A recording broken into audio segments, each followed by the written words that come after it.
Aduh, anak saya kok merah nih badannya. Campak bukan? Tampak bukan? Apa sih campak, tampak, campak, tampak? Yang terjadi pada anak dengan campak itu apa sih? Yang paling gampang adalah 3C. 3C. Ingat. Yang pertama cough, batuk. Yang kedua konjungtivitis.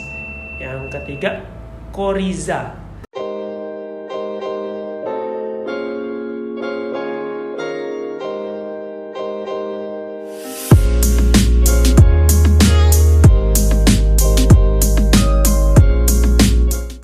Halo Moms and Dads, kembali lagi dengan gua Dr. Yoga. Sekarang kita akan bahas materi tentang campak. Sebenarnya kenapa saya pilih materi ini? Karena dalam 1 minggu terakhir ini banyak nih ternyata pasien saya yang kena campak. Mereka pada nanya, kenapa sih saya bisa campak? Apa sih tanda-tandanya? Dan apa yang harus saya kerjakan saat saya ada di rumah? Mungkin ini bisa sedikit membantu. Nah, terus selanjutnya buat moms yang panik nih, misalkan anaknya, aduh anak saya kok merah nih badannya, campak bukan? Tampak bukan? Apa sih campak, tampak, campak, tampak? Sekarang campak itu apa sih? Campak itu adalah suatu penyakit yang disebabkan oleh virus. Virusnya namanya paramyxovirus.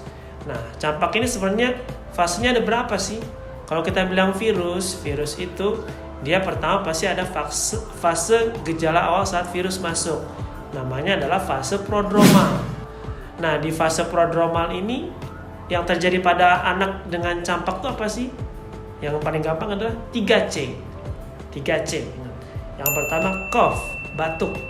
Yang kedua konjungtivitis. Yang ketiga koriza. Jadi ada batuk, koriza itu pilek. Jadi ada batuk, ada mata merah, ada pilek. Nah, apa yang terjadi juga di fase prodromal ini? Ada namanya bercak putih di daerah mulut. Bercak putihnya biasanya bentuknya seperti kayak sariawan, letaknya di dinding pipi sebelah kiri atau sebelah kanan. Nama bercaknya kalau bahasa medisnya Koplik spot. Jadi biasanya kadang suka datang tuh ke kita tuh panas. Terus, dok, ini kok anak saya pipinya kayak sariawan. Terus dilihat, oh enggak, itu cuma radang saja. Ternyata pada saat dia mulai masuk fase erupsi atau fase muncul ruam, dia ternyata jadinya campak gitu, bukan sariawan. Nah, itu bercak putih itu namanya Koplik spot. Nah, terus masuk fase yang kedua. Fase yang kedua itu namanya fase erupsi. Jadi saat fase yang kedua ini dia muncul ruam kemerahan. Nah, khasnya campak ini, ruamnya akan muncul pada saat anak lagi panas tinggi-tingginya. Jadi, dia mulai muncul pada saat anak lagi demam tinggi, itu di hari ketiga, hari kelima. Jadi saat demam tinggi, ruam mulai muncul. Ruamnya muncul di mana? Khasnya pertama di belakang telinga dulu. Terus kemudian menyebar ke semua badan, dari badan, tangan, kaki. Ruamnya warnanya apa? Warnanya merah. Merah, mungkin merah agak kehitaman. Nah, si ruam yang tadi itu biasanya tuh dia akan muncul kan saat demam tinggi tuh. Nah, ruam itu akan muncul sampai ke seluruh badan tuh rata-rata 3 harian. Setelah 3 hari biasanya udah seluruh badan. Nanti setelah itu panas mulai turun. Saat panas mulai turun, itulah mulai masuk fase penyembuhan. Jadi pertama fase prodromal, yang kedua fase erupsi, yang ketiga fase penyembuhan atau fase konvalesen. Nah, di fase penyembuhan ini ruamnya biasanya tadinya merah berubah menjadi kecoklatan, atau kalau bahasa medisnya namanya hiperpigmentasi. Dia rata-rata akan hilang sekitar 7-14 hari. Jadi total kalau dihitung-hitung, campak itu sembuh total sekitar 2 mingguan. Terus pertanyaannya nih, kan ada gosip-gosip nih, ada mitos nih, kalau misalkan lagi muncul ruam gak boleh mandi tuh katanya. Justru harus mandi, jangan gak mandi. Karena kalau misalkan gak mandi takutnya ada infeksi sekunder di darah kulit. Jadi harus mandi. Jadi kalau misalkan panas bukannya gak boleh mandi, tetap mandi aja. Jadi gak ada tuh istilah kalau lagi demam tinggi gak boleh mandi. Itu masuknya kategorinya mitos.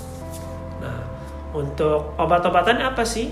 Kalau kita bilang infeksi virus, balik lagi, infeksi virus itu suatu penyakit yang self-limiting disease. Jadi dia akan sembuh sendiri dengan syarat yang pertama, kebutuhan cairannya atau minumnya cukup. Yang kedua, makannya harus cukup.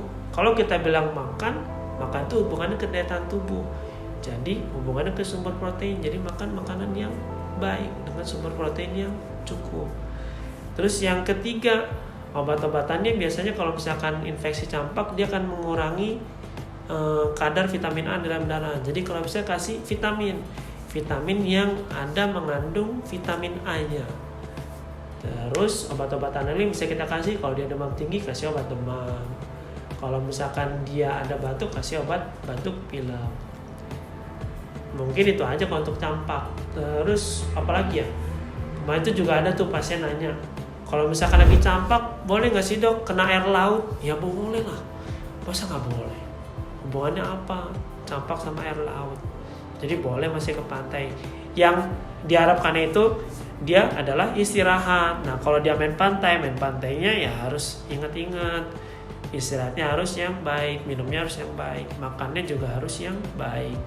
Itu akan mempengaruhi sejauh mana dan secepat mana anak tersebut akan sembuh. Mungkin itu aja bahasan tentang campak. Jadi ini kalau misalkan ada anak campak nih, kapan sih saya harus bawa ke dokter? Ya kalau bawa ke dokter pada saat panas tinggi. Pada saat panas tinggi itulah kita bawa ke dokter supaya nanti dikasih obat demam. Anak dikatakan demam kalau suhunya di atas 38. Oke. Mungkin gitu aja. Jangan lupa jangan lupa tonton video berikutnya. Klik subscribe dan lonceng yang ada sebelah kanan. Jangan lupa share video-videonya ke tetangga-tetangga, ke teman-teman, ke saudara-saudara. Karena video saya kan ya mudah-mudahan bermanfaat. Terima kasih. Salam sehat.